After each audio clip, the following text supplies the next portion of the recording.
Good morning. November 1st. Morning thunder for November 1st. It's Tuesday.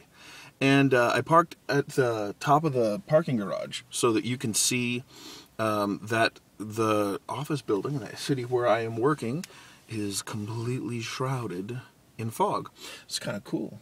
And out the windows out back there, it just kind of looks like I'm in nothing but white. I'm about to be sucked into the mothership. Take me home! Hey, I hope everybody had a safe Halloween. It was a good day for my family and I. We had a good time. Some friends of ours came over, Lorelei AOD on Twitter. She came over with her husband and walked around with us, which was really cool. She had a really cool costume. Anybody who's a fan of the new My Little Pony cartoon should go check out pictures of her costume. You can find her on Twitter, like I said, at Lorelei AOD, and she had it was very creative. I really liked the way that she put it together. So she went as Pinkie Pie from the My Little Pony cartoon.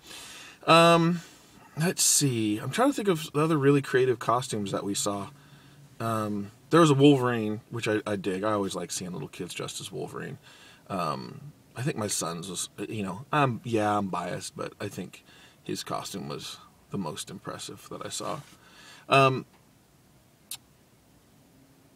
Something else I was going to talk about and I can't remember. So the one thing that I definitely want to talk about, go on Google and look up Jesusween.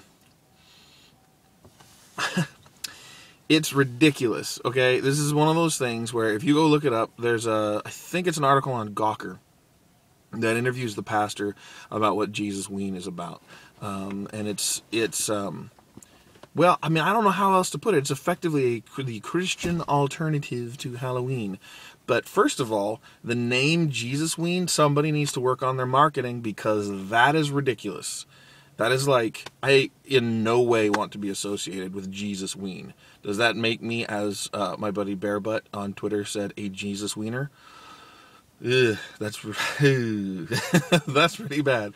Second of all, there is a quote from him in that Gawker article where he says that essentially Halloween has nothing to do with Christians, and goes on to talk about, a little bit about why they did this. Okay, so right there is my point of what I've been talking about the last couple days about Christianity and culture. Yeah, that holiday has nothing to do with Christians. So freaking what? We don't have to have a Christian alternative to every single thing that's out there. I like World of Warcraft. I don't need to have a World of Biblecraft. I don't need to have there be an equivalent Christian expression of everything that ends up being popular in secular culture. I don't need that. It doesn't matter. This is the point that I've been trying to make. If you are a Christian and you have a problem with Halloween, fine. But you can still be involved in your neighborhood. You can still make a difference. Give out candy with a little blessing written on it or something. You don't have to go cheesy. That's just the first thing I came up with off the top of my head. It doesn't have to be ridiculous. And I'm sorry, but Jesusween, that's ridiculous. We do not need a Christian alternative. It doesn't have anything to do with Christians. Okay, fine. Neither does my office. Neither does, like half the places where everybody works. Those are businesses. And if you happen to work for a Christian organization, awesome. That's great. But you don't have to go out and seek a Christian organization to go work for. This is the problem that we run into with youth ministry as well. Our churches focus on, when youth come to church, they decide that they want to make a commitment to become a Christian.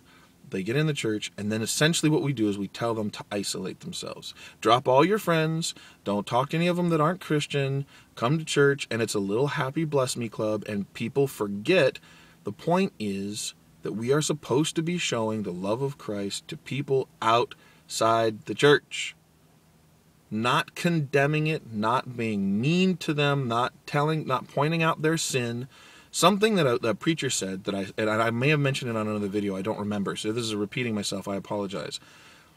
But some guy his name's Ted Roberts, and he's written some books, and he's a very good writer, and he's a good pastor too. He said, God is not an uptight evangelical. He is not obsessed with your sin. There you go. Don't be an uptight evangelical. All right, so I'm going to get off my soapbox. About 5 minutes, 10 seconds in here, I'm going to get off the soapbox. So Jesus Ween, ridiculous. Please, please, please, please, if you are not a Christian and you're watching this, do not think that all Christians think that this is a good idea.